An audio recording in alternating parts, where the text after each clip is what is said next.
Okay? No, Okay. not really. How about now? Yeah, that's a little. Is that better? Good afternoon and welcome everyone to the fourth and final 2023 Candidate Forum hosted by the Nonpartisan Committee. We're glad to have the candidates here to present their ideas today and to hear the concerns and interests of you, the constituents of Park Forest. The Nonpartisan Committee would also like to recognize and thank the Park Forest Cooperatives for offering their sponsorship of today's forum and for their support over the years. As with the preceding forums, each candidate will have 2 minutes to provide us with an opening statement, 2 minutes to answer questions, 1 minute for rebuttal, if any, and a 2-minute closing statement. The questions have been submitted by you, the Park Forest residents, and will be presented first to the village trustee candidates, as you can see, and then followed by our mayoral candidate. As your moderator, I will ask questions of the candidates, and after questions are answered, all the questions are answered, then we'll take a few from the audience. Today's timekeeper is Samuel Brooks, and it's a privilege to work with Samuel, our treasurer at the NPC, as well as my fellow board members, Alyssa Seaman, our NPC secretary, and Gary Kopachinski, our director. Our mission is to keep nonpartisanship alive and to help keep elections fair. For your convenience, there's bottled water on the table, as well as a sign-up sheet for those of you who would like to get involved in the community by working with the NPC. We welcome all to join us. And I think that covers everything, so we're ready to begin. I will say, though, that Samuel Brooks, our timekeeper, will have a few words in terms of his procedure. Thank you, Mr. Moderator. I am the timekeeper, and I'm going to display the signs regarding the lapse of the time. First, our opening statement, which is for 2 minutes. At the 2-minute point, I will raise the 2-minute sign and continue to raise it until you complete your remarks for the opening statement. For the rebuttal statement, or rather for the response to question by the audience, that is for 2 minutes. I will then raise the 2-minute sign at the end of 2 minutes and continue to raise it until the 2 minutes has transpired. For the rebuttal statement, which is for 1 minute, with the passage of 1 minute, I will raise the 1-minute sign, and it will continue to be raised until you complete your remarks. For the closing statement, which is for 2 minutes, at the 2-minute period, I will raise the 2-minute sign, and it will remain raised until you have completed your remarks. Thank you. And when I ask the questions as well, I'll just ask them in rotating order, so that way, it's fairly distributed. Okay. So we'll begin with Ms. Graham. This is late. Chivalry is not dead, right? What are your plans for attracting new businesses?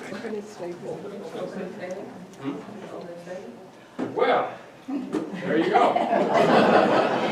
It looks like chivalry is dead. I'm sorry. Sorry about that. I'm getting ahead of myself. Okay. Well, good afternoon, everyone. Thank you to Nonpartisan and the Park Forest Co-ops for hosting this event, and all of you for coming out.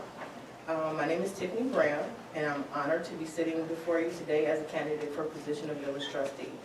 I've had the privilege of serving our community for several years, and I'm excited to continue the work as if I'm reelected as your trustee.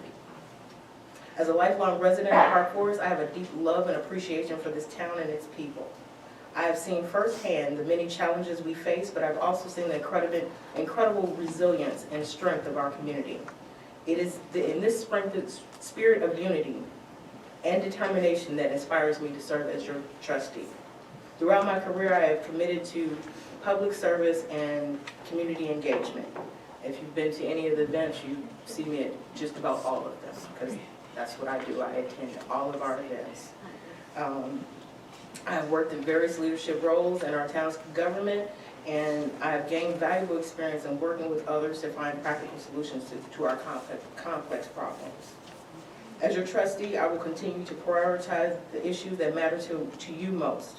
I believe that our community deserves a government that is transparent, accountable, and responsive to the needs of its citizens.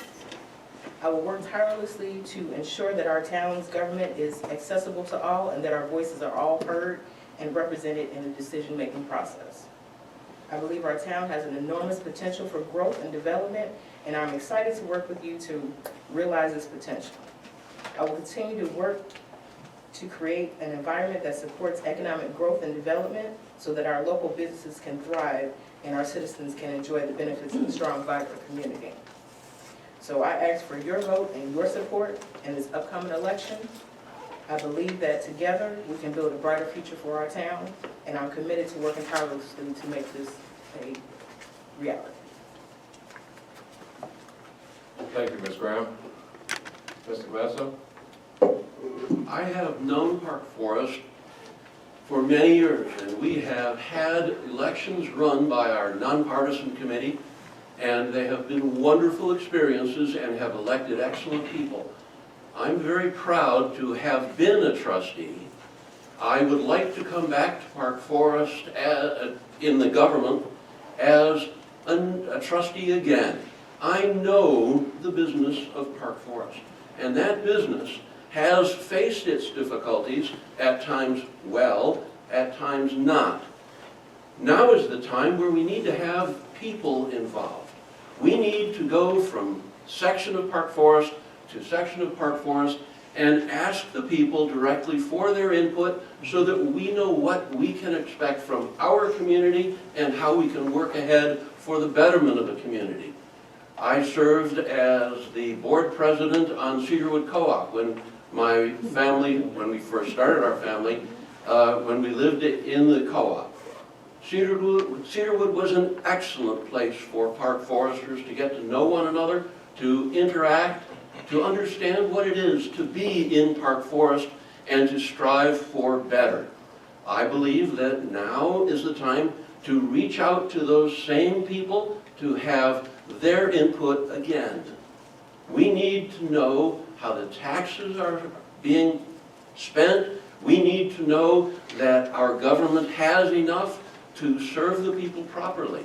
We have to ask of our government, what can we provide as trustees to make their jobs better, more efficient, so that in all respects, our community can improve based on what we strive to do. Now, it's not a difficult thing to do to say, I'm going to serve the people. But what is unique about Park Forest is, now is the time we must serve our people. Thank you. Thank you, Mr. Gladstone. Mr. Moore? Thank you very much. First of all, thank you to the nonpartisan committee. Thank you to the co-ops. This is our third and last forum, and it's been a pleasure connecting with Park Foresters, hearing the questions, hearing the concerns. I'm proud to be from Park Forest. I've been at a lot of events recently, and they say, well, who are you running with? I said, well, we're in Park Forest, we run nonpartisan. They look at me kind of strange. I said, part of the reason what makes Park Forest great is our nonpartisan form of government. That may seem strange because my day job is in partisan politics, but what is happening here is you have 5 people running for 3 seats, And we represent ourselves, and we represent our village, we represent our neighbors, but we don't represent a boss. And that's one of the reasons why, despite all the challenges that the village has faced, high property taxes, the closing of Rich East, the loss of businesses, Park Forest is still in a better position than most villages.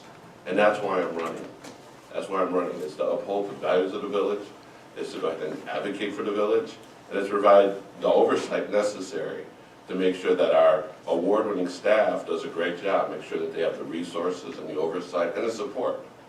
And I am so proud of this place. I will tell you that we have a great future ahead of us. I know to some people, especially if you read social media, it doesn't seem like we do, but we have a great future ahead of us. I had the pleasure of attending the Park Forest Business Breakfast on Thursday on behalf of EDAG, which I belong to, Economic Development Advisory. I shouldn't talk in acronyms. But the place was packed, and people came up to me afterwards, business owners from other places, saying, we'd love to come to Park Forest, and can you tell us where we could put this, where we could put that? So I'm excited. You know, the election's 2 weeks away. We got to get people out to vote, and I hope in this next hour or so, I'll give you a reason to consider voting for me. So thank you very much, and thank you to the Nonpartisan Committee. Thank you, Mr. Moore. Mr. Travis. Thank you. Ladies and gentlemen, a big thank you to the Park Forest Cooperatives for sponsoring and the Nonpartisan Committee for hosting this trustee forum. I'm running for village trustee and hoping to turn your vote into the building blocks of our community's brighter future. As village trustee, I will work hard to ensure the well-being of our residents and enhance our quality of life. My Park Forest story is just like yours.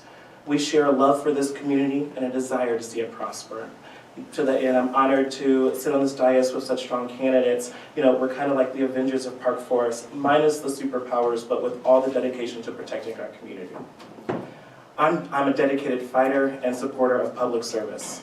With your support, I'll advocate for our community's best interests, including a more independent and self-sustaining network of commissions, as well as an increase in safety and health programs to benefit every resident.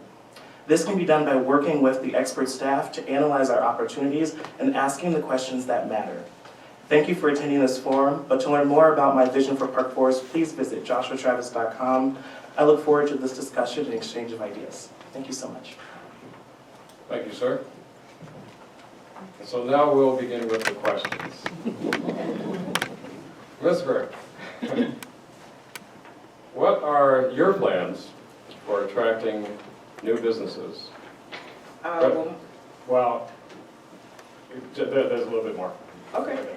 Residents and elected officials have for years wanted more economic development in the village. Why do you think efforts haven't been more successful? And what would you suggest to address the issue?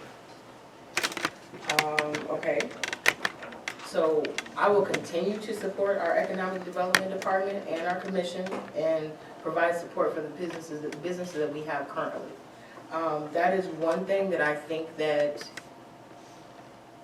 our businesses fail because we don't have the support that we need from our community. I'm a strong believer that what you say and how you say it and where you say it, you never know who you're talking to. That makes a difference. And when these businesses are looking on social media and they're trying to figure out, like, hey, should I go to this community? Well, according to our Facebook pages, no. So if you guys could, well, I'm not talking about the people in this audience, because the people in this audience right now, you guys are proponents of local business, because I have seen most of you all at these local businesses. But when you're out and you're on social media, speak highly of Park Forest and support our local businesses that we do have, because we're lucky that they came to our community. It's not about who's got the best this, who's got the best that. We've got the best town and we've got the best residents. So if we stand up as residents and support our town and support our businesses, I bet more businesses will come in. Thank you, Ms. Graham. Mr. Gladstone, same question? The interesting thing about economic development in Park Forest can be found if we just simply tour the downtown area. I was in downtown just the other day, and walking down Main Street, and there weren't any of us walking those same sidewalks. There were not a lot of businesses, but what was there deserves our support. We weren't there supporting those businesses. Even if we go just a few times a month to merely walk those same streets, it creates an illusion of involvement. If all of the community went out and walked the streets of our downtown, we would actually start supporting those same businesses that have done us the privilege of being here with us.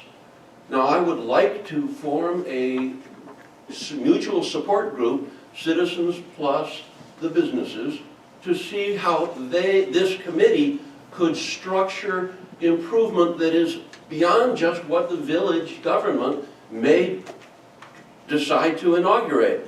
We need to have support that is done from inside the business community with our citizens, and we need to have from without, that is, from the government. We need to generate constant support. Those businesses that would want to come to Park Forest, and there are businesses which are concerned about coming here, they would like to because they know the history of Park Forest supporting its businesses. But they do need support, and we have to provide it actively, constantly. Thank you. Thank you, sir. Mr. Moore. I will kind of challenge the premise of the question.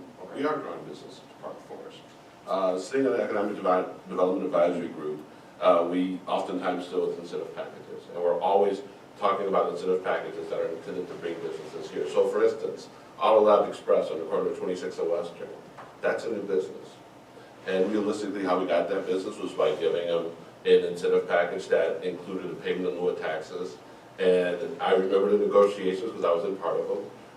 You actually have level 3, which is also on Western Avenue, a hair care company. And then, let's be honest, since the fall, we've opened 2 new restaurants, Bixby's, and we also opened Stacy's Restaurant.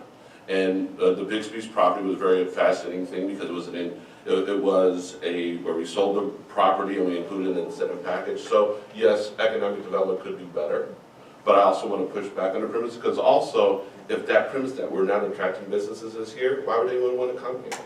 So we actually have to make sure that the village and the residents know what our successes are, what our success stories are. We have a taco truck. I know it's a truck, but that person is here to test the market because he wants to come in. Trustee Graham the other week talked about the new barbecue place that's going to be coming downtown Park Forest. So yes, we can be better. We've had some failures, but we have to also make sure that the village and its business community know that there is movement and we're continuously working on creative ways to bring businesses in. Thank you, sir. Mr. Travis. Thank you. I think there are 2 pillars to this question. When we're thinking about new business, it's one, how are we incentivizing residents to want to stay here in Park Forest, who want to continue to spend their money here at the businesses, but then also how are we making sure the businesses that come in are the businesses that reflect what residents want and what residents want to spend their dollars. I think there is an importance of making sure you share out information, letting residents know that there is a business there. But if residents aren't going to that business, I don't necessarily believe that's always looking down on the resident. That means how are we working with these businesses to make sure that their business plan and their model truly is reflective. And that's something that we can continue to do with the EDAG, continue to work with the chair to offer more opportunities for community members to come in and be a part of that conversation as a new business is making a proposal. But then listening to the residents and making sure that, and I think, let's be clear, Park Forest does a really good job when we have planned, development plans or capital plans of putting out community meetings and saying, let's come talk. But that's the work of the trustees as well, having more of those discussions, making more opportunities for people to understand what are the new businesses that are coming here, to provide that front-end support, and then hopefully keep them satisfied. And then once a business is satisfied, once a community is satisfied, they will then start to be the patrons of those businesses again. And let's just be clear, businesses follow the data. they can look on social media, they can look and see how much you like a resident, but they're gonna look to see, well, did they have all their houses for sale last year or a couple of years ago or whatnot? We're at a precipice. We have not had our houses, a bunch of for sale signs in our homes for a while. This is a great time to bring in more businesses, but we're not gonna have residents who are gonna go to those businesses if they don't feel secure, if they don't feel as if they have a community that they wanna invest in. Very good. Thank you. So, Mr. Gladstone, you'll start us off with the second question. Fortunately, we are not experiencing the level of violence that happens in Chicago, but we do experience violence in Park Forest. What is your plan to address the violence? We would like to jog around our neighborhoods at any time of day or night. Our village has an excellent police department. Our village has been proactive in reaching out to the community, and this is where we need to integrate the community with the function of police. I'll give you a perfect example of where we can make our village better. Recently, this past January,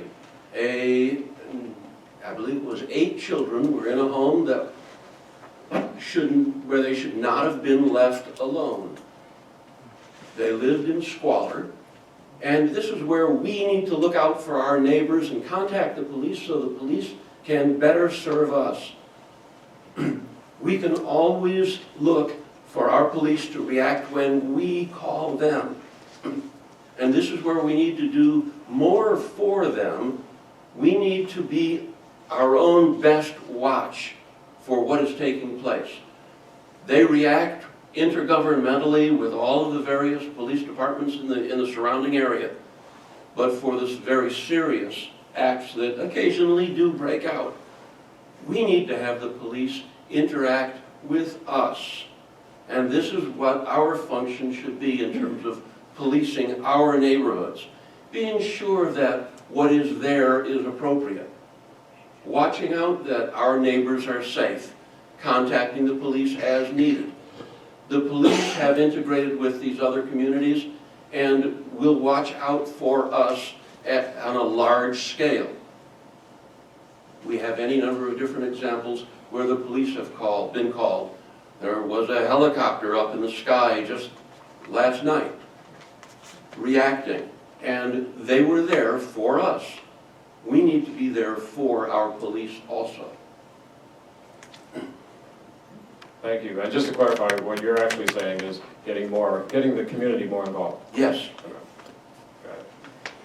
Mr. Moore? Yeah, following up on Andy's comments, one of the things that's really important is safety is not solely the responsibility of the police department. It's your infrastructure. It's your public works. So for instance, I'll give you an example. About a month ago, it was one of those windy days, and I walk outside and the street lamp is up. And I was working on the sump pump, and in one of my trips back and forth, I noticed the lamp was on the ground. And within 48 hours, the village had gone ahead, or within a week, the village had gone ahead, removed the down lamp, and replaced it within a week. And we all know how important streetlights are to public safety, right? You know, dark streets. And so it's responsible. That didn't have anything to do with policing. That had to do with our infrastructure. So first and foremost is making sure that actions are taken in the way that we run the village that automatically reduce crime. Remember, the police should be a last resort. So what are we doing? How do we support our schools, right? How do we develop relationships between not just the residents, but specifically the kids and the police? And making sure that there are things for people to do. I remember when I was a kid, you used to come home, I'm dating myself here, we didn't have cell phones or social media. We'd come home from school, 3:30, we'd change our clothes and go to Indiana Park, and depending on the season, there was always going to be a basketball game, a football game, or a pickup baseball game, right? So we need to make sure that our answer to crime is not only policing. It's the things that make the village livable. It's the thing that give kids something to do. And it's communicating, it's getting to know your neighbors. right? It's getting to know your neighbors. We had a neighbor that we did not know recently who, there was somebody who was in their home who was having medical conditions, and we just finally just took it upon ourselves to visit and find out what was going on. But so getting to know people in your neighborhood also helps. Very good. Thank you, sir. Mr. Travis?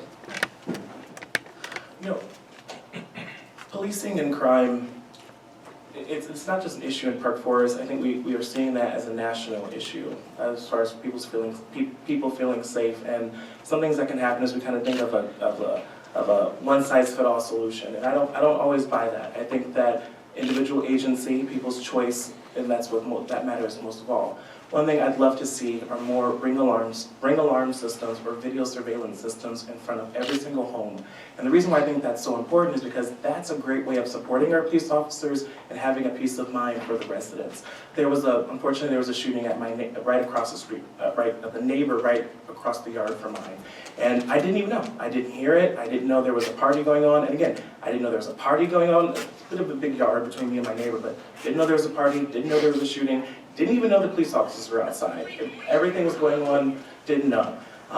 He came up to the door and he knocked and he said, do you have a video of something so we can just kind of see what's going on, or who were the people that were there? I had nothing. I didn't have anything to help and support him in that. And in that moment I thought, okay, let me go get a ring alarm. Let me make sure that the next time someone comes to my door and says, do you have any way of helping to let us know what happened? I can actually make that, give them the evidence or give them the support, or at least give them an opportunity so that my neighbors know that they have some security and I personally have some security. I think that, one, if you look, there are a bunch of programs with Ring Alarm and all the different programs with all the different little systems, but there are a whole bunch of competitors. They have a lot of different systems, a lot of different programs where they can work with communities to provide discounts. I think that'd be a great opportunity for us to work with residents, again, having them feel more secure, safe, and then giving them their agency in their own safety.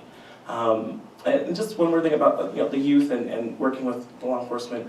I really want to see us have more youth have a buy-in to the system. I think a juvenile justice program for those nonviolent and more minor programs so that a young person is in the system and actually has a part and they can see themselves also be the kind of arbiters of that system, that's important for them as well, and important for our community. If I can follow up though too, I think one of the things that's important, and I think you raised some really good things about the youth, I think we also have to really truly have a regional approach. Above and beyond the village, we have to make sure that the village supports regional intervention.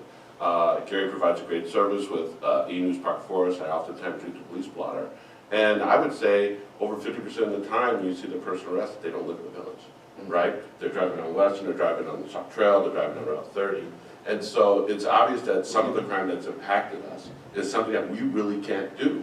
But if there's a more of a regional approach and then, supporting our folks in Springfield, supporting our folks at the county board, because it will take a regional approach to really fight crime. Okay.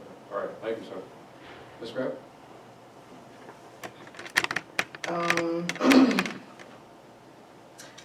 I think as a community, we can help the police department by forming neighborhood watch groups in our different neighborhoods.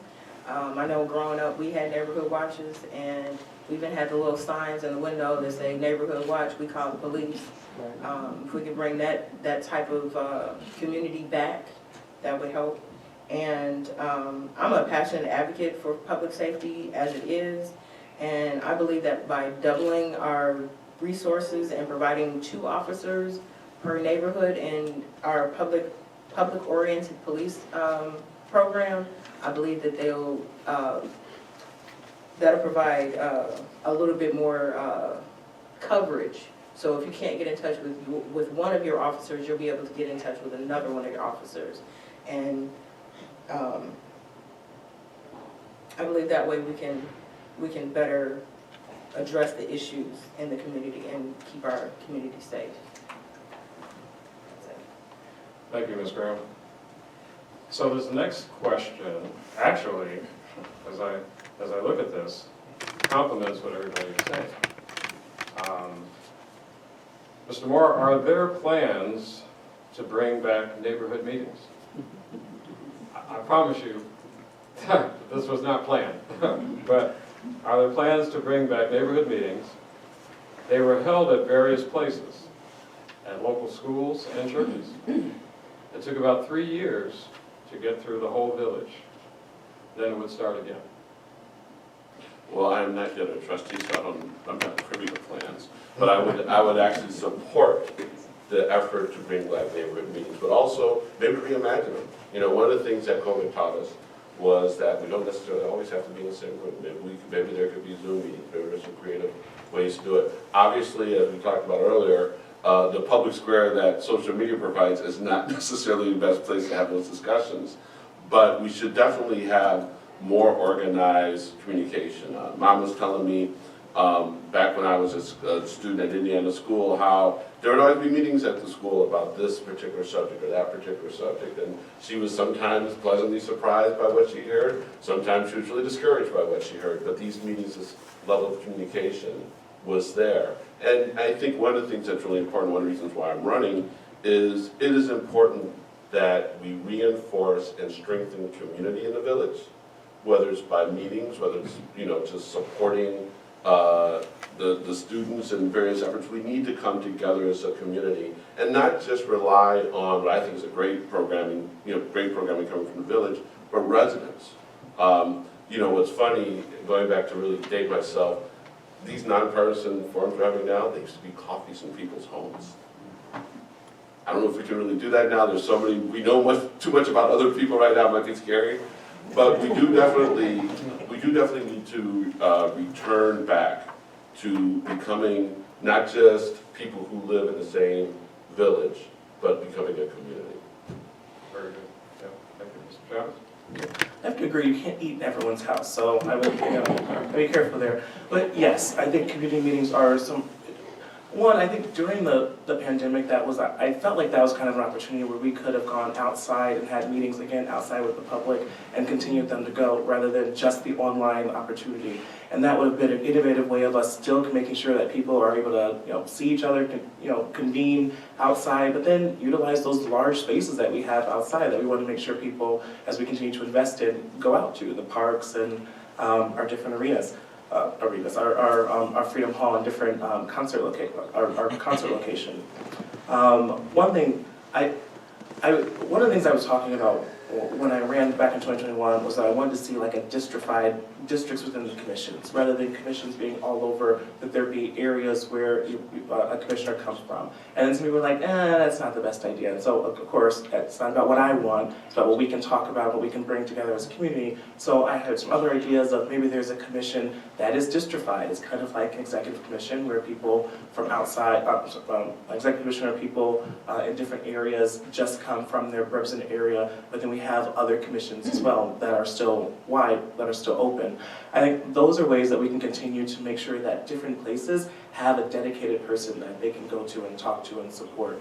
Although at the end of the day, I think that always kind of stops back at the trustee. One of the things that's important is that when you reach out to a trustee, that you're able to hear what they have to say, that if you have a question for them, that they can reply back to you, give you information, and not only that they reach out, that you reach out to them, but they provide more avenues and pathways for you to reach out to them. Thank you. Thank you, Mr. Travis. Ms. Graham? Yes, we will be bringing the community meetings back. I was part of the team that started those meetings, and I was thoroughly enjoying them for us as trustees to, as the board, to get to know the people in different communities. They did stop because of the pandemic. We didn't want to shove everybody in a small room and then people come back and say, well, the village put me in this room and I got COVID. That's not something we're trying to do. So as soon as we figure out how to get a hold on it and make sure that everybody's protected and safe, then we're going to start the community meetings back, because they are valuable and we do value your opinions. Thank you, Ms. Graham. Mr. Gladstone? Of course, I would absolutely support bringing back these community meetings. But there's more that we can do, because I would absolutely be in favor of walking the various neighborhoods, meeting with people, as in I'm going to meet you at Indianwood and Blackhawk, and we're going to walk 3 or 4 different streets, and we would have an agenda to assess, as an example, sidewalks. I don't know how many of you have walked the sidewalks, tripped over one that's been forced up and taken a header or broken an arm, or know somebody who has done that. I would like to have an inventory of the sidewalks to keep people safe. To report, we found at 118 Willow, one of the sidewalks there was up about 2 inches and it needs repair. The village won't be aware of these things until reported by all of us. And I would like to be one in front of the next person who falls by having reported and gotten it repaired before that citizen walks that same sidewalk and falls and gets hurt. It is essential that we watch our neighborhoods to keep all the neighborhoods safe on all different levels. And unless we're in that neighborhood, the trustees and the people here in this building, they may not know what's actually taking place. We have to help each other. Thank you, sir. May I follow up on that, please? Yes, is this a rebuttal? Yeah, so I think one is important, but I think also we know that the village has different schedules of how they will repair roads or repair different sidewalk areas if it has to do with like piping or something in the community. So I think it's important that we just make sure, as far as communication out to our residents, they know if they're down, if they're in the line to happen. Because I've done that. I've reached out to residents and I've said, what's going on? I'm in the streets, and I talk to them on a regular basis. Is there something I can do other than just asking for your signature for, just so I can run for an election? What's going on in the community I can help you with? They'll say, this road here, and I'll reach out and they'll say, well, in a couple of months we'll get there and we'll work on that. The resident didn't know that. They didn't know that that's something that's available. So I think it's just important that we have that information out and make it really easy for residents to be able to share and upload the kind of evidence or photos of the different infrastructure problems that they have, so that the staff who do a good job of making sure that they don't overly put too much cost into these things are able to address those critical areas that might go unseen after a while. Thank you. All right, Mr. Gretzel, Yes, this just also. a little bit of clarity in terms of the sidewalk repair. It's interesting, the village says that there is a liability if the sidewalk is pushed ½ an inch out of alignment. And I would suggest on every block in Park Forest, and the village wants to know when this is the case, they need to have it reported to them because they don't have eyes on the sidewalk. We need to ask the village what they need to get the job done, and we have to declare what that job should be. Okay. Thank you, sir. Okay, so moving on. Yes, ma'am. Well, I just wanted to add that our village sticker, that is one of the things that helps us improve the roadways and the walkways. So when you get your village sticker, that's what you are paying for. You are paying for us to figure out where these improprieties are and to go out and fix them. So anybody who has bought their village sticker already, I appreciate it and I thank you, and so do the residents of Park Forest. Okay, thank you, Ms. Graham. Okay,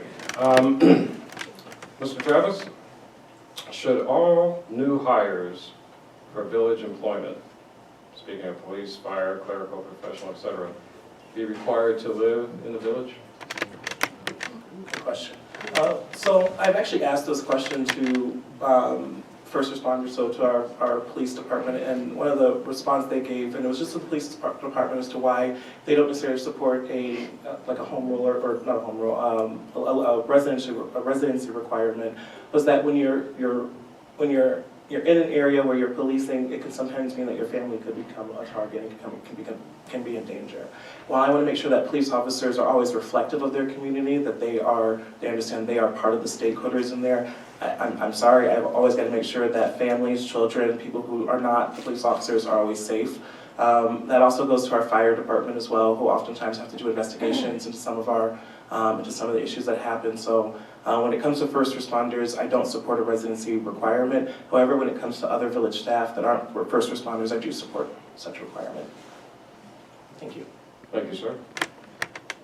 Ms. Graham, oh, yeah, Ms. Graham, your response to the question? No, I don't agree with that policy. The only resident requirement that we currently have is for our village manager and our trustees and our mayor. And I believe that it's working well for us, and I think that in order to get the type of talent that we need and that we want, we can't just limit it to Park Forest. You can't just say, oh, you have to live here to work here. There's people outside of this community that we might need their expertise as well. I don't doubt that we have very good people in Park Forest that know what they're talking about, but at the same time, we still have, you know, other people in other communities, and I don't think it's fair for us to limit ourselves because of this home rule policy. Thank you, Ms. Graham. Mr. Grasso? I also don't agree with having a residency requirement. When we look at Park Forest, we want to improve it so they would choose to come here. Now, in a way, they choose to come here to work, and we make that environment quality for them to work. If we can at the same time extend with their help now as employees, make Park Forest that much better for all those who live here and choose to work here and live here, we're all better off. And that's the goal. Thank you, sir. Mr. Moore? It's a worthwhile goal, but it's an impractical goal. Park Forest is 4 miles from top to bottom. Only, it's still very limited. Right now, if you wanted to buy a house, your options are limited. But more importantly, what happens is you have a situation where you potentially limit your pool of people that you can hire. One of the rock stars in our village staff does not live in the community, but that person is married to the village manager of another community. So are they supposed to get divorced so that they could both work in respective staffs? So it is a worthwhile goal. It should always be encouraged. I'm not sure about resources to maybe incentivize it. Maybe you would give a hiring preference to people who live in the village. So I do think that we should try to get as many Park Foresters on our staff as possible. But I think a requirement would be just a foolish thing to do at any level. But what can we do to potentially incentivize or encourage? I'm completely behind it. Because that is a worthwhile goal. That is a worthwhile goal. And it's something that I'd like to see more of the people on our payroll. I'd love to see them as property taxpayers, Park Forest. Thank you, sir. I sense there's a 1-minute rebuttal. I do have just a quick, we'll call them rebuttal, sure, but kind of like a piggyback.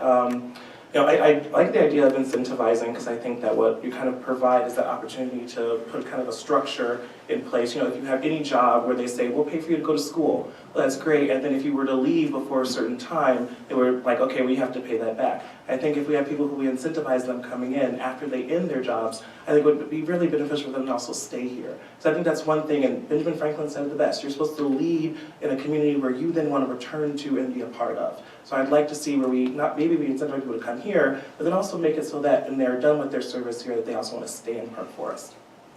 But like to your point, we've got a lot of kids in Park Forest that are going to go to college and graduate, and they could probably run this village someday. So we should definitely make sure that we give people from this village first shot at being a part of the professional staff of this village.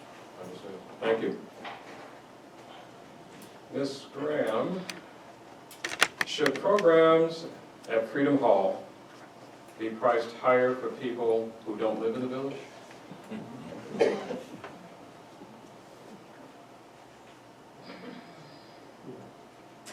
That is a hard question, but I'm going to answer it to the best of my ability. I'm going to say that I don't think that we need to, but in some other communities, they do that. So if that's something that the staff at Freedom Hall thinks that we need to do, that I fully support all of our village staff. So if that's something that our village staff feels like that's something that we should support, then I would support it. Because our village staff and our commissions, those are the people that we listen to and we take their advice to figure out what we need to approve. So I am in full support of our Freedom Hall staff. So if they feel like that's something that we need, then we do. But personally, I would like to just have everybody come to our village and learn about our village. Because when they come to the Freedom Hall events, they look around and they're like, oh, I didn't know you guys had this, and I didn't know you had that. And I love talking to people after they come from a Freedom Hall event, because they get to see the rest of Park Forest. So if that means that we're gonna keep our prices the same way, so for everybody all around, just so that everybody can have a chance to be a part of Park Forest, I'm all for that. But if, like I said, if it's something that the staff believes that we need, then I'm in full support of our staff. Thank you. Mr. Vadson? I love the Freedom Hall shows. We have been members, if you can have a membership. We've gone to 2, 3, 4 concerts for years, every year. And it is outstanding. Rarely is it sold out. If we choose to raise the price, I don't know that's going to be an incentive for people from outside Park Forest to come here. When it is regularly fully booked, I think that's a reasonable alternative to enhance Park Forest coffers and consider it. Would I support raising the prices now? Not likely. I want people to come to Park Forest to see what we have, that it is a benefit that no other community in this area, certainly not Homewood, certainly not Madison, certainly not any of the communities in the near 15-mile radius of Park Forest, has anything remotely close to what we have at Freedom Hall. We should grow that in a very positive light. We should figure out a way to impress upon people from these other communities, from the city, to come out and see amazing, amazing singers and entertainers here on our very doorstep. And then they'll only incidentally see this very excellent Central Park. Central Park is extraordinary. And here we have this concert venue, and we have it available for us. I want to see Park Forest people come here. Yeah. Not enough of them do that. Raise the prices for outsiders? Not yet. Thank you. Mr. Moore? I think Freedom Hall is a gym. It's a great place. Mental Theater is a great place.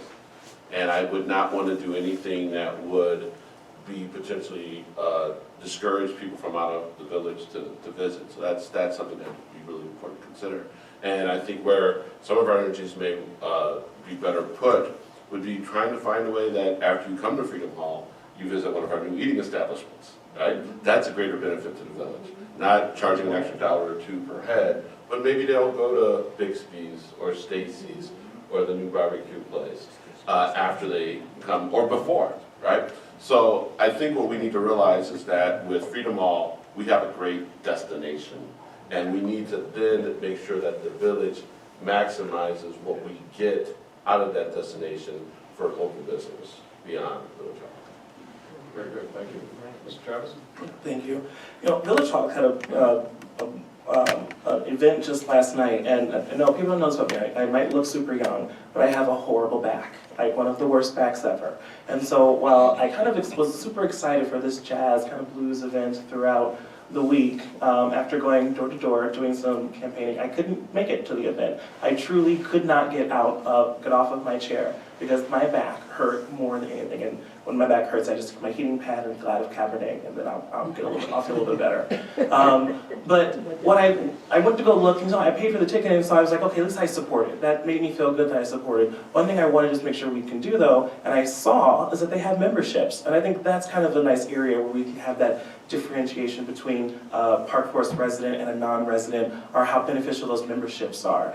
Because I want to go to these events, I want to support them, but sometimes life happens and situations happen. Sometimes you're just working a lot and you can't go to an event, and it doesn't mean you don't want to support it. And I know it's my one story, I know that's something that reflects so many people out there. You want to go to these events, you want to partake, but you got the kids, you've got so many other opportunities, or so many different responsibilities and issues that you might have to deal with, you can't make it there. I want to make sure you have the opportunity to continue to go to another one, but also how are we investing with them so that if they do have an additional fee, is that going towards increasing the technology that's being used, so that each one of these plays can be offered virtually? Because while I'm sitting there with my Cabernet, I might be able to log in and take a look at that virtual play, and I think it's just the same as I'm sitting there in the seat. Thank you. Thank you, sir. Ms. Graham, you have a response?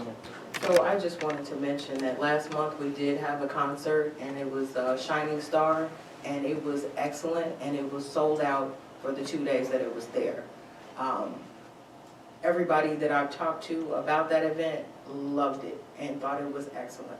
So that's all I wanted to tell you guys, is to let you know that we have sold out shows at our facility, and it all depends on which show it is.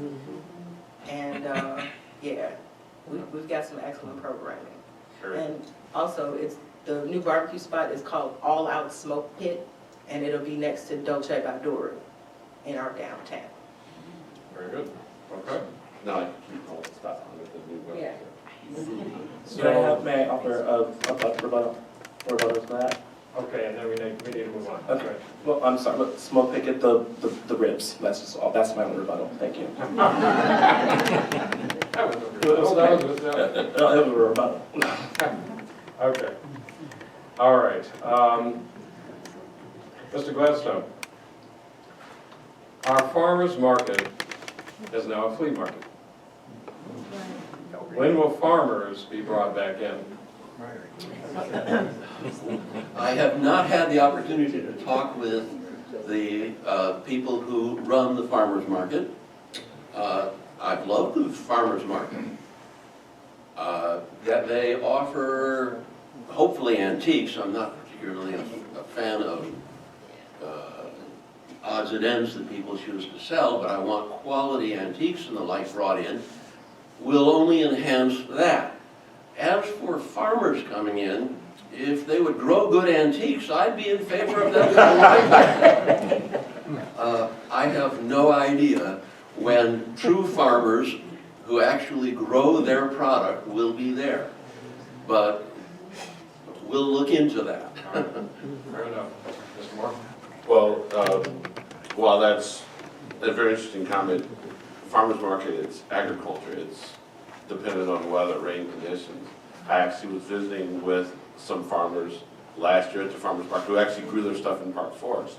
And they were telling me because of the way that the growing season was last year, it was a late season. I love getting local corn. Local corn usually comes in late June, but it didn't come until I think late July this year. So I think, you know, that's kind of the things that we have to be careful with, the cynicism, criticism. Sometimes our criticism might expose an ignorance on our part, and that particularly, in this particular case, you actually have to have the product to sell. You also have to have the farmers who are participating in farmers markets, right? Is Olympia Fields doing a farmers market? Is Bristol Park doing a farmers market? Is Madison? I don't think so. And I would not be surprised, and I don't have data here, quantitative data, but I would not be surprised if you probably have a smaller group of farmers who are willing to take the time to participate. So yes, we should encourage and we should be aggressive in recruiting, but you can only recruit so much if the people are not, in some cases, from what I heard from some farmers, they're not necessarily even in a position to come depending on what the weather conditions or what the growing season is. Thank you. Mr. Travis? Yeah, so I got one of the community garden plots, and so I'm not going to pretend to know what it's like to have a large yield because I had 2 watermelons growing mine, and I thought I was just over the moon, and they were delicious, and they were large, and I was so happy. So that being said, I know we have the soil, I know we have the space, I know we have the people who are dedicated to seeing us have a farmer's market that is full of fresh fruits, fresh vegetables, and nutritious options. They're there. I mean, I see them there at the market whenever they have whenever they're available. But there's one. I think the role of trustee, and what can the role of trustee do to make sure that we have those opportunities available? I look at Roots to Grow. And if you don't know what Roots to Grow is, it's a nonprofit that started right here in Park Forest. It was a nonprofit that focused on getting young people involved in gardening and getting them into our community garden plots. And I love supporting that because I thought to myself, well, we have these plots. They're fantastic opportunities for people to get involved. But who's engaging them? Who's giving them the chance to do it, but who's also able to put some funding behind these opportunities so someone can come out and maybe get a little bit of a stipend for doing gardening work. That might sound like what, but that little bit of a spark can really change someone's life, and that's how we get more people to show up to those to our farmers market. And I have to agree, I don't necessarily see the problem with the flea market / farmers market. If we can grow out and expand it, we can have both. I think that we have really talented vendors and people in Park Forest who might not want to go and have a storefront, but those are great opportunities for them to come out and share their talents and their skills with us, and I've had a great opportunity to connect with them.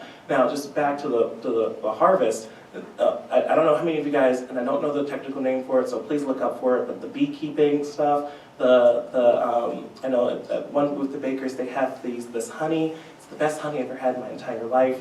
I'd love to see them they have a monopoly on the honey. So I would love to see more people come out there and have different opportunities, like different types of honey, and just different homegrown options in the community garden, in our farmers market. Thank you, sir.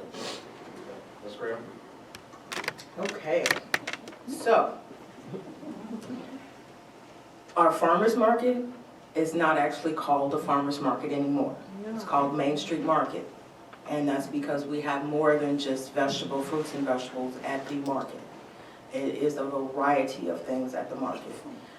We actually do have actual farmers that are there. They're just a little smaller than what you're used to. I shop with Solave, I believe it's called, and they're out of Lansing. They have their own farm, and they come out and they provide I got some collard greens, some tomatoes, some beets. I mean, you have to get there early because they're sold out before 10:30. And that is the same for Miss Mary's Cookies. Miss Mary's Cookies sell out within like an hour, and she'll bake as many as she can, but they're sold out within an hour. And actually, All Out Smoke Pit was a vendor at the farmers market, well, at the Main Street Market. And now they are buying a brick and mortar in Park Forest, and they'll be opening up very soon. So I can't talk back to you, but I do want you guys to know that we do have farmers within our market.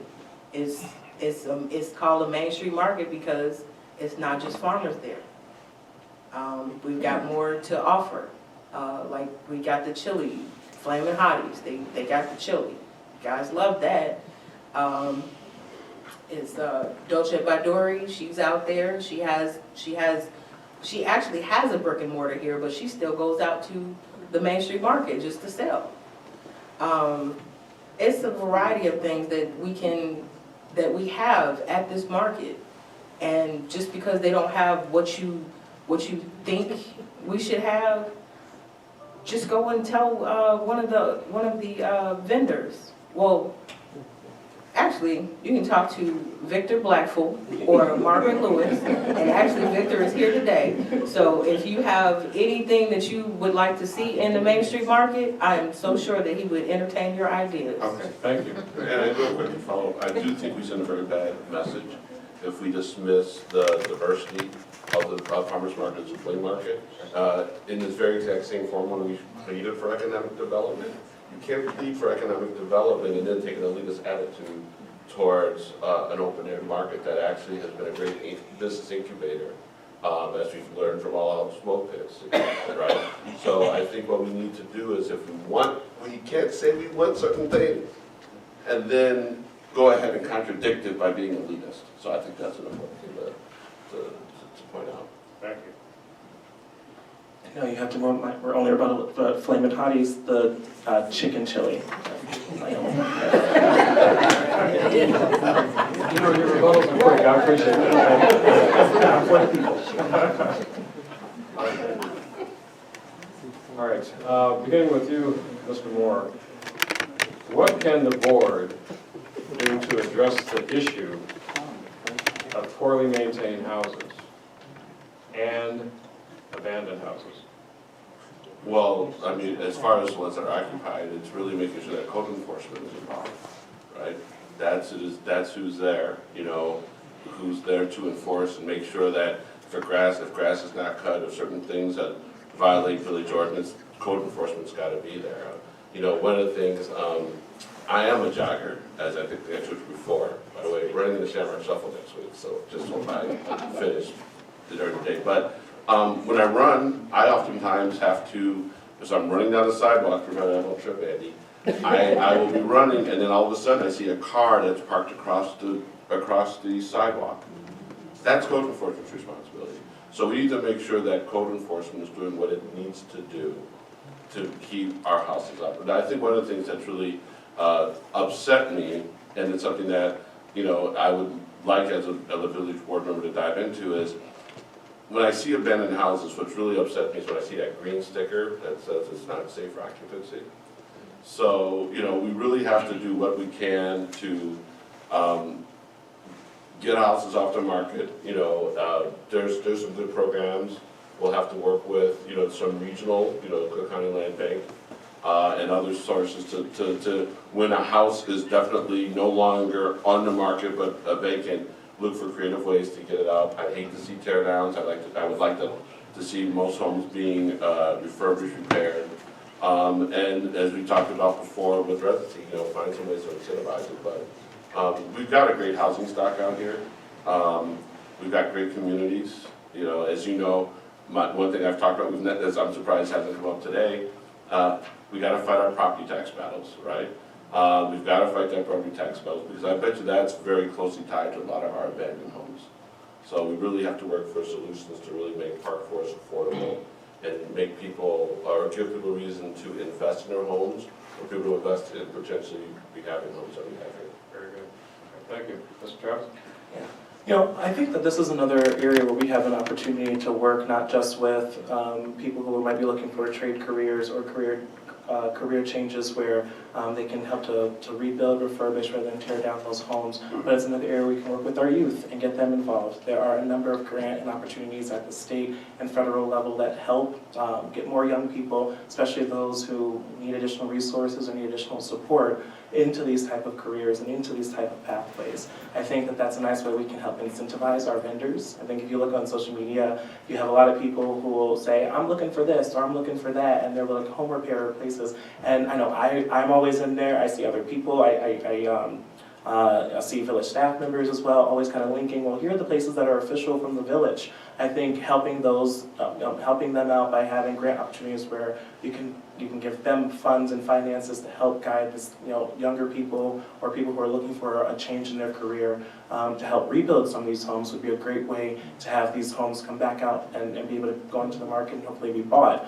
That also goes into the idea of community building, because if you are a new couple out there trying to think of your starter home and you find Park Forest is a place that has the amenities that you really want, it's maybe a place where you want to come back because it's a place where you grew up, you don't have to sink tens of thousands of dollars into a home in order to move in. You can use that to start your family. And I think that's a great way that we as a community and we as trustees can, as trustees can work to help ensure that a family is here in Park Forest and they can thrive. Thank you, sir. Ms. Ryan? Many times there's obstacles that we face as a village with these abandoned homes, because people abandon them and we can't just steal it right from under them because we don't want it to be in our community anymore. We actually have to go to court and fight for the right to take it back from privately owned people. It's like if you leave your house and somebody's supposed to be in it, but they're not in it, we can't just take it from you because that person's not in it, and you don't have any control over that. And that's just like we don't have any control over people leaving their homes, and we have to obtain it from, they go into foreclosure, then we have to obtain it from the bank. That is something that taxpayers do pay for. So I do hope that we get a handle on our abandoned homes, but the way that we do that is we all have to work together. You guys have to let us know where the abandoned homes that you see are at, because some places that people say that they're abandoned, they're not abandoned, they just have people who don't take care of their homes very well. So if you can encourage your neighbors to take care of their homes, that would be great. But otherwise, the code enforcement comes through and will ticket them and try to put a lien and see if we can get them to come to code, will bring their home up to code. And I try to avoid demolition, but sometimes that's what's best for the community is the demolition, because then someone can come in and rebuild that home instead of us putting so much money into fixing up the blighted home. Thank you, Ms. Graham, appreciate it.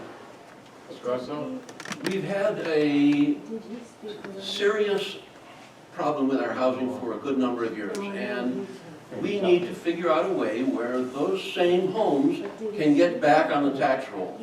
We cannot simply take over a home simply because we would like it, and we ask that of the village.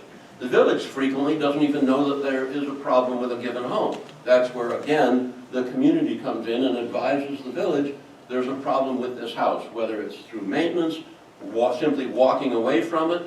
The village would like to know if the house is in foreclosure, so we can get a hold of that situation and get that home repaired if that is available.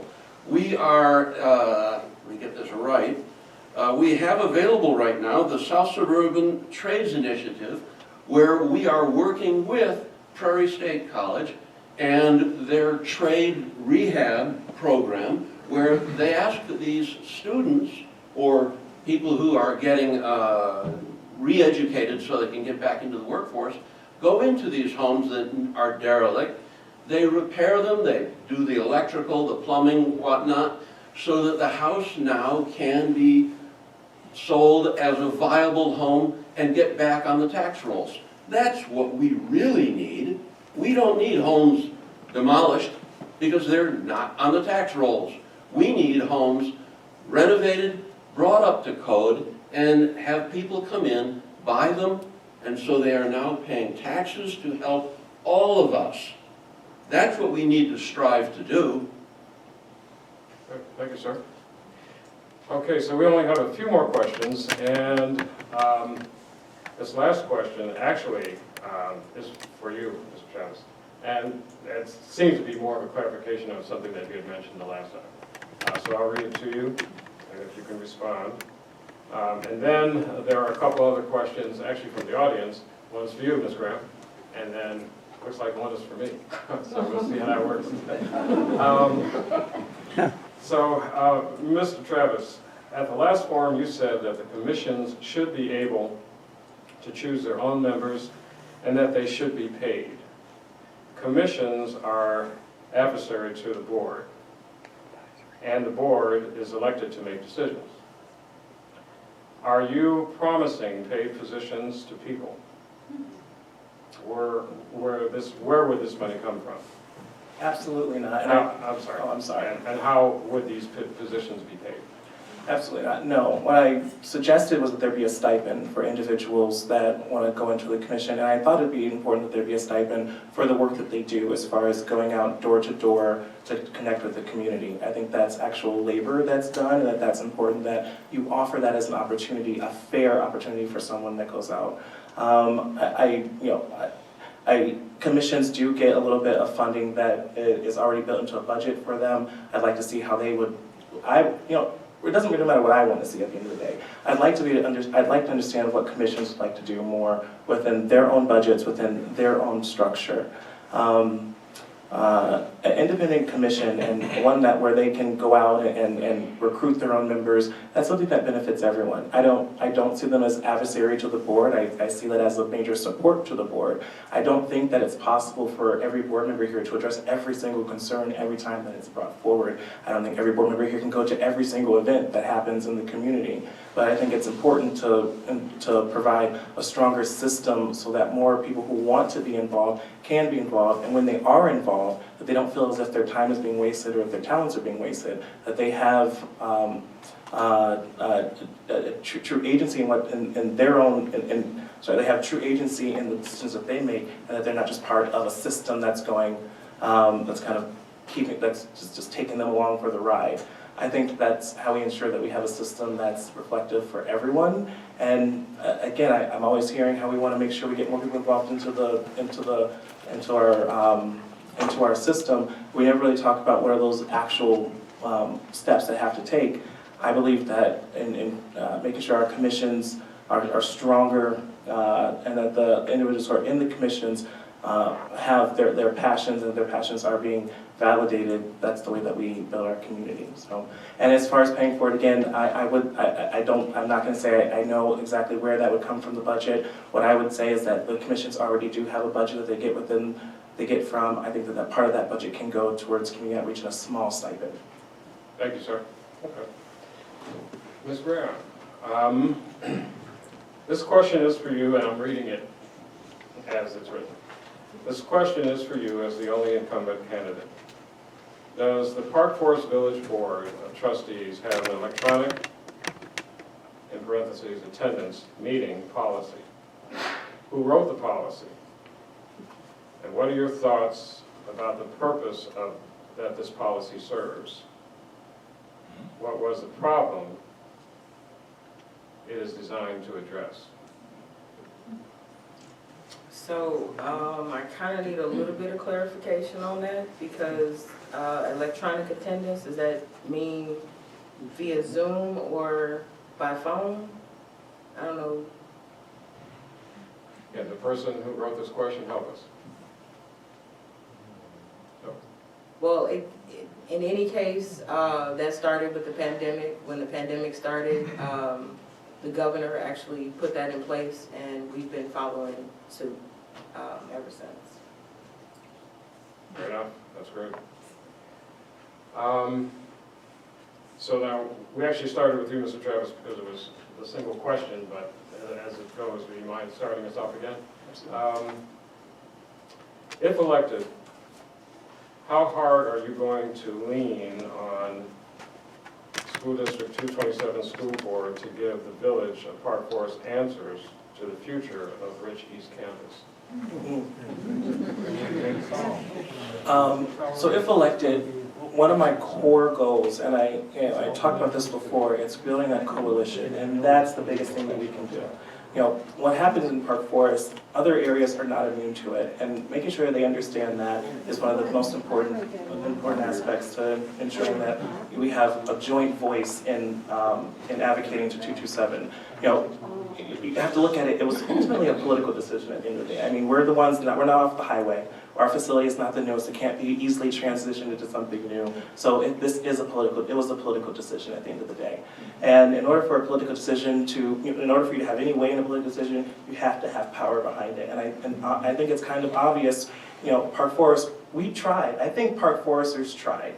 I was one of them, and a lot of board trustees and people out there, we tried our best to make that work, but we came up short. And at the end of the day, they voted. I think we have an opportunity now to remember who voted for what in these elections, and I can't say anything else up there because you're not allowed to talk about that, but at the end of the day, I just think that's what's most important. Being able to go out to the communities, our neighboring communities, and say, hey, this happened to us. This is the detriment that happens to our youth because we don't have our school here. It can happen to you unless you work with us to make sure that because as I've said before, just because you lose a school does not mean they have the right to take away the investment into our youth that school represents. So how are they then making sure that they are and ensuring our youth have the same opportunity and access to opportunity to something in their back door as the other communities do.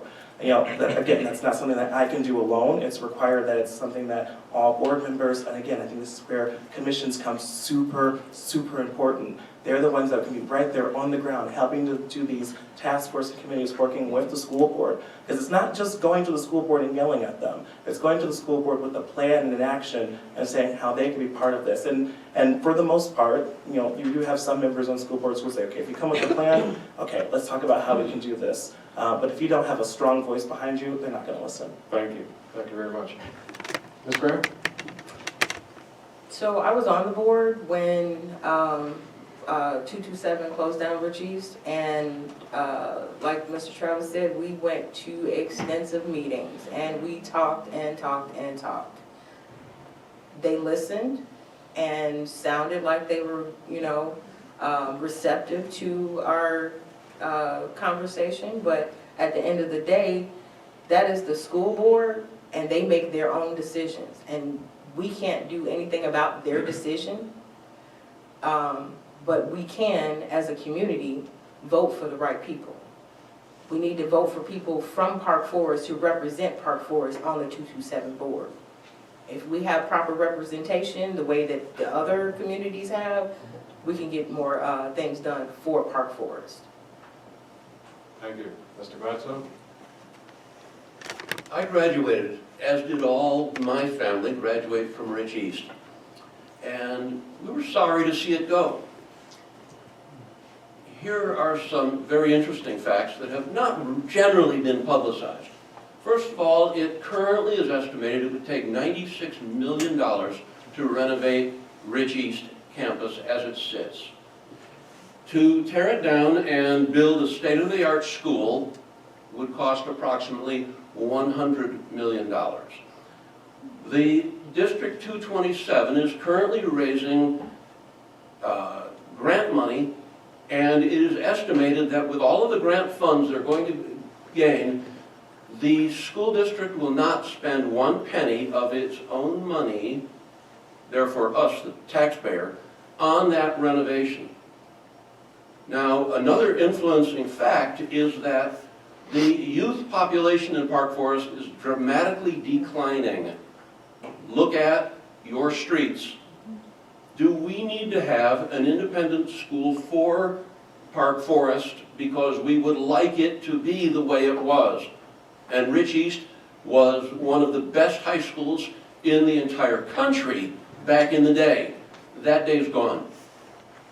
We're looking at now having a new building that is going to be for the retraining of not only our young people, but other people who are in need of different education to get back into the workforce. We are combining with private business. Airplane mechanics is one of the projected businesses, if you will, of the new building. Further, we're looking at having Prairie State have an extension over in our $100 million school.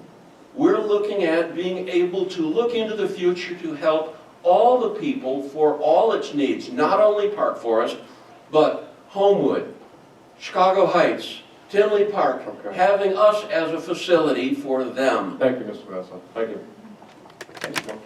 I'm going to say it plainly. I do not trust the 227 school board. The price tag that has been now quoted to turn and help the building or build a new building is much smaller than the price tag that they quoted to keep it open. So the people that sit on that school board, the majority that voted to close it, are not trustworthy. And so the first thing before we talk about what the board can do to hold them accountable is that Park Forest need to show up at the polls and not only vote for 3 of the 4 of us on the stage, but they also take time to really learn what's going on in 227 and vote for the right candidates in there. If you go to the website for the new trade school, you'll see that one of the contacts on that website is a lobbyist. It's not a person who cares about what happens to this community. So, and I think we should support responsible development of that school, but we also need to be mindful that if we turn it into a trade school, what is the buy-in of the unions? If you want to be an IBEW electrician, you don't go to a trade school that they're not involved with. If you want to be a teamster, you don't go to a trade school they're not involved with. If you want to be a carpenter, you don't go to a trade school they're not involved with. So I'm open to anything, and I think, I don't want to close the door to anything, but it starts with making sure that there's significant change in that board. The board as constituted right now is not trustworthy, and I would not trust anything that comes out of our mouth. Understood. Thank you. Mr. Travis, you have a vote? I have one point. You said that Richie's was good, was one of the top schools in the country back in the day, but it was even more confusing. It was the top school of the country, even all the way up until the day it closed. I remember at one point there was someone who congratulated one of the schools for like 100% or so kids graduating, going on to a higher education, and I was like, Richie's kids did the same thing, and they just didn't mention it at all. And I thought to myself, like, there it is. That at the end of the day is that kind of political divide, and that we don't really talk about our kids because they're not really the kids that everyone wants to say right now are doing great and doing fantastic, but they were, and they continue to do. I think I've seen some good resiliency in the youth. I think, the pandemic made it so difficult for the work that, Teen Zone and the Village does to try and make sure that young people still had a place where they could feel safe and comfortable, feel safe. But there's still so much work to be done. But at the end of the day, I think we gotta always make sure we are truthful and acknowledge the fact that these kids were great all the way up until the end, and they continue to be. Thank you. Okay, our last question is a two-part question. First, it's to me. This is cleverly written. And then it's to you. So, I've been asked, please ask by show of hands to the audience, who in the audience is 40 years old or younger?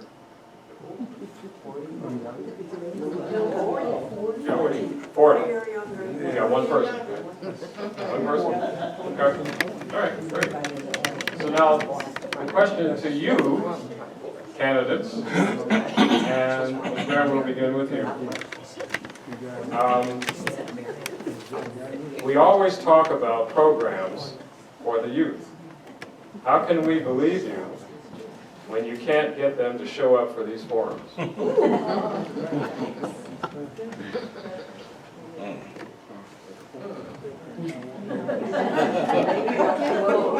can't vote. A lot of the youth that we are targeting, they can't vote. So that's one thing. Because I talk about youth programming. When I talk about youth programming, I talk about the youth in our community. Sure. The 20 to 40-year-olds, I do know that they don't like to participate a lot. Because I talked to a couple of them when I was asking them to sign my petition, and a couple of them were there, and like I talked to a lot of them at the Main Street Market, and I was like, "Are you registered to vote?" "Oh no." "Do you live in Park Forest?" "Yeah." "Do you have kids in Park Forest?" "Yeah." "I go to the school board meetings." "But you don't go to your village board meetings?" "Okay. Can you register to vote?" "No, my vote's not going to count." And and that is the best thing that people can say to me, because I ran in 2013 for the first time at 33. I lost that election by 7 votes. And I always tell people, if 7 of you who think that your vote doesn't count had voted for me, I would have got in office 2 years earlier. So I always encourage young people to get out and vote. It's just a matter of getting them to get out and do it. Like I said, a lot of them don't feel like their vote counts, but I try to make sure that they know that it does count. Every single vote counts, whether you're young or you're old. Absolutely. And you know what, that's a good point. I'm thinking that this question is actually, we're talking youth. Yeah, it could be 18 or younger, but I'm going to assume that this person is talking 18 or older. because a dinosaur like me, 18 or older, that's youth. So, Well, also, I would like to say that I'm 43, and a lot of times I'm the youngest person in groups that I'm in, like the League of Women Voters, Tall Grass. A lot of things that I do, I'm the youngest person there. So, for me, that speaks volumes. Mr. Gladstone, your response. I'm younger than anybody in this room. Now, here's the fact of it though. We haven't, and this is nationwide, educated the young people in our country to have confidence that what they do matters. Amen. We haven't shown them how their participation is an essential. We can only narrow down our focus here in Park Forest. When I will walk the neighborhood, I will talk to the people. I was hanging out door hangers just the other day, and a young lady was sitting in the driveway. I don't know how old she was, I can't tell any longer. I'm guessing she was 24, 25, and sitting with a friend. And we got to talking about the election, and then she asked, "Why are you walking the neighborhood? Do you feel safe?" Huh? I didn't understand. In Park Forest, I didn't understand the question. But her perception is what mattered. Right. Her perception says there's a problem here. And I think it's because we've not reached out to young people to make their neighborhoods safe, to guarantee for themselves and their families that when they are in Park Forest, they see a quality community. That's what we have to strive to do, relentlessly.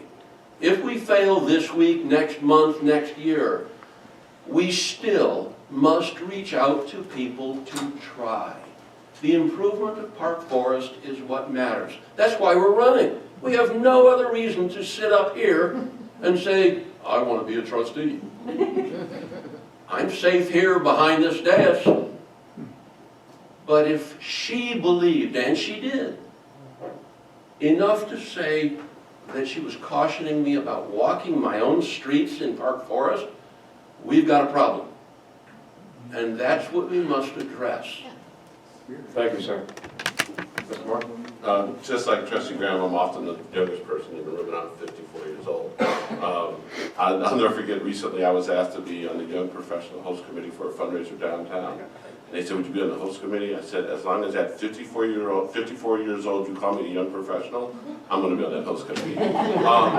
This is not a local problem, as Eddie said, this is a national problem. And we have to, but we also have to stop saying, "What are we going to do?" We need to go to the younger folks and ask, "Why aren't you here?" And we also have to be innovative in how we reach out to folks. When we think about some of the institutions that we have in this community, in the region, and throughout the country that are having a hard time getting younger folks to participate, that includes the institution of voting, should we just say, "Well, we did this in 1975, so it's going to work in 2023? No, but too often we say that. So we really have to, one, rethink how we do our outreach, rethink how we get people to engage. But we also need to not make it we, but make it us, and us includes the young folks who are participating. Like I said, I'm usually the youngest person in the room, unless Trustee Graham or Trustee Sloan's there, or Camille, what's your title at Prairie State? Unless Camille's in the room, I'm usually the youngest person in the room. And so what we need to do is we need to, when we have younger leaders, cultivate them, give them the tools to actually recruit other folks and lift up everyone. I'm fortunate enough to teach at Columbia College Chicago. And trust me, when we discuss politics and issues, there's an interest. They just feel that there's a barrier. So the interest is there. It's not that this subject matter does not interest young folks. They care about the communities they live in. They care about the violence that is going on. They care about opportunity. They care about making sure that we're a more equitable society, an inclusive society. But we also have to, but hear what I said, inclusive? we have to be inclusive. We just can't sit here in a room full of people over the age of 40 and say, why aren't they there? We actually have to ask them why they're not here and come up with innovative solutions. Thank you, sir. Appreciate it. I feel like you were waiting for me to answer this question. All you young folk out there. No. So, I mean, I think there's a let's be honest with each other kind of moment. Trustee forums are boring to young people. They don't want to sit here and listen to something for 2 hours. They don't want that, and you're never going to make them want it. Nothing that will ever be said or done is going to magically change a young person's brain to say, you know what, I want to sit there and focus on that. However, I think that means we can change how we approach. I'll kind of flip the question and say one thing I talked about was I think the nonpartisan tradition is fantastic. It's important, and it's something that Park Forest really needs to continue to uphold, but it also is something that needs to be looked at, continue to be worked on. What does it mean to offer services that's accessible to everyone? Why didn't we have a youth forum where we had something particularly focused for youth to come out and have a conversation? There was no forum that was catered to them, tailored to them, or advertised to them, so of course they're not going to come out. I work in youth development. I've worked in youth development for my entire life, and meeting people where they are is one of the cornerstones to making sure that they get the services that are necessary. We can continue to say, you need to come here, you need to do this, you need to do that, or we can change the function of how we operate, and we can reach out to, do I have 2 minutes? Is this one? 2? I think this isn't a rebuttal, right? No. So, sorry, but I'm actually kind of done anyway, so it doesn't really matter. But I mean, that's ultimately the goal, and I think so to sum it up, that's why I think making sure young people have their stakeholdership in the community is so important. One of the things that I believe, but then someone came up to me at the end of the conference and said, at the end of the last forum, and said, well, we need to have, if you have a youth commission, but do we have a commission just for young people? One where they're the ones who are the leaders, they're the chairpeople, they run that, and you have to be a certain age in order to be on that commission. I think that's a fantastic idea. I always think it's important not to discriminate against any age in any situation whatsoever, but I think if we have a commission that's focused on recruiting young people, that's going to be a great way of making sure they have a stakeholdership, and then they will show up. Thank you, sir. Appreciate that. Yeah, this one. So really quick, I do want to mention that I did talk to the same gentleman at our last forum, and he was just asking me, why we don't have youth on the youth commission.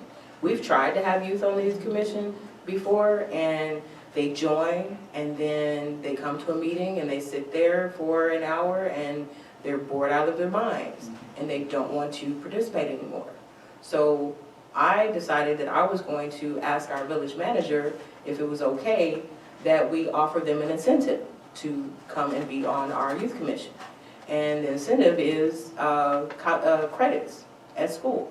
So we go into the school, and if they can get a credit for their class, like say it's a social justice class, okay? So you'll get credit for being on our youth commission because you are actually working to benefit the community. So why not give them not college credits, but why not give them credit? School credit. Very good, thank you. Okay, well that completes our questioning, and so now we are to the closing statements. And why don't we start at the other end, Mr. Travis? You can begin. All right, thank you. Well, this has been a great opportunity to discuss the ideas that we have. Some of the things I've talked about are making sure that we look at the systemic, I wouldn't say issues, just systemic areas that we want to make sure we're focusing on. Even if you look at votes that happened even in the last meeting of the village board back March 6th, there are questions like, do we want to repave the tennis courts and do things like that? I think those are great questions to be had. Those are great opportunities for us to make sure that we are supporting a local area. But things I want to see trustees ask are, well, how are we making sure that we're maximizing that investment that we're making? Every single investment, and what resources do the tennis club need in order for us to make that happen? Those kind of conversations, I don't know if they're currently happening at the level open in public, but from what I understand, they do happen a bit sometimes behind closed doors. But I just want to make sure that everyone in the community knows that they're happening. I'm all about transparency, and I think the village already has a fantastic history of doing that. There are areas we can go further, and just at the end of the day, you get 3 votes on what on your put your pick for trustee. We have some really strong members on the board that will keep traditions alive, but I think what we need to always focus on, who are we putting into that board that can help spark the change that we need and have that passion and drive that's necessary. That's what I'm offering, and that's why I believe I'm going to be one of the best options for you to pick for trustee. And I encourage you to please come out March 22nd to Ventrindy from 4 to 8, and you can talk to me directly. It's one of my candidate mixers. You can also talk to school board candidates and officials from Cook County and Will County. And visit joshuatravis.com. And thank you so much for coming out. Thank you, sir. Mr. Moore? On May 4th, it'll be a new day at Park Forest for the, no, I mean, May, I was going to say May 1st, I'm talking about the day that our new village president gets sworn in. And there'll be a couple of new board members. And it'll be a new day in Park Forest. And for the last 4 years, we've been kind of rudderless. And we now have a new start, a brand new start. And I'm really optimistic and excited about the opportunity to potentially be part of that change. Park Forest is a proud community, it's a great community. We have to do better on one thing, we have to get people out to vote. In 2019, during the mayor's race, we had 2,995 voters. In 2021, the last time it was just trustees only, it was only 1,995 voters. And that is way, way, way too low. That's less than 15%. And we're letting less than 15% of the village make decisions about who our next village president's going to be, who our board members are going to be, who's going to run 227, 163, 162, 201U, Prairie State. And it's enough to, we can complain about all we want, but in these next 2 weeks, it's up to the 5 of us who are running, there's only 4 on this dais, but 5 running, to give people in the village not just a reason to vote for us individually, but to vote, but to care. And we need to go out and we need to tell the story of the village. We need to talk about the possibilities. We need to talk about the opportunities. We need to talk about what's at stake here. We have a great future ahead of us. There's some things happening that could really make a difference for us, not only in the village, but the entire Southland. But that starts, and you know I'm doing it on April 4th. Because that's when we will decide the future. And I hope that over these last few forums, I've seen many of you have been here every time, and I thank you. I want to thank the frequent flyers for the nonprofit committee. But that starts with us going to the polls and voting for good candidates, and I hope that over these last 3 forums, I've given you a reason not only to vote, but to vote for more for Park Forest. So thank you very much. Thank you, sir. Mr. Bledsoe? Likewise, I want to thank the nonpartisan committee. This experience of coming out before the people is intended to give me an opportunity, of course, but the community an opportunity to get involved and choose the people they feel will most likely reflect what their values may be, what their dreams are, their hopes for the village. We all want better. We all want to see that our community becomes what we moved here for. When we look about and we see what is taking place on our streets, we want to see that maintenance is done, that our children are safe, that we are safe. We want to see that nobody decides to shoot up a neighborhood. That, unfortunately enough, has happened. We've been in this community long enough where we know that we can be better because we have been better. We need to have people who will reflect what we dream as quality. Now, when I walk out in the community, the people say exactly that. They have their dreams, they just feel that their voice is not heard. We have to get out and see that their voice is heard.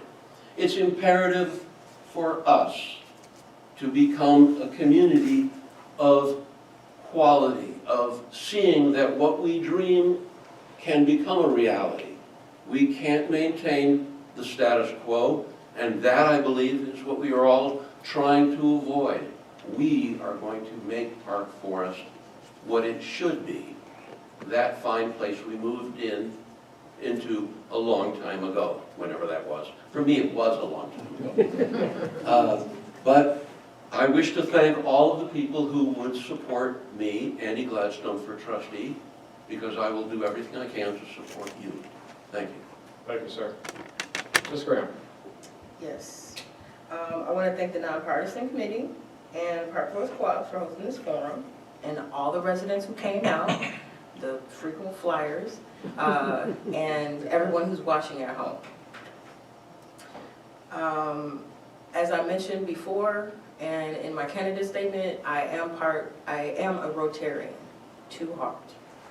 And as we close out this last forum, thank God, I want to leave you all with the four-way test of the things we think, say, and do.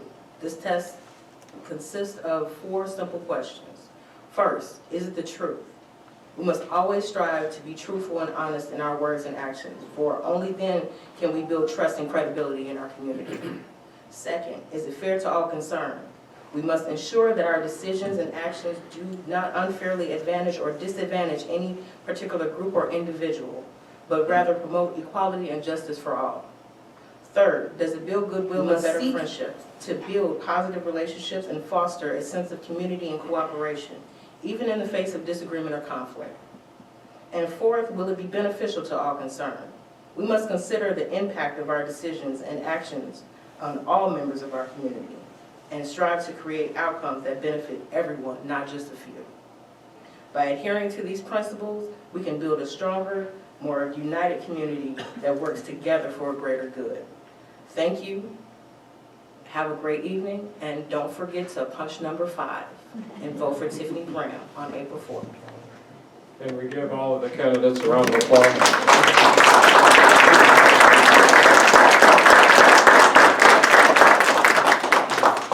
Thank you, candidates. Best of luck to everyone.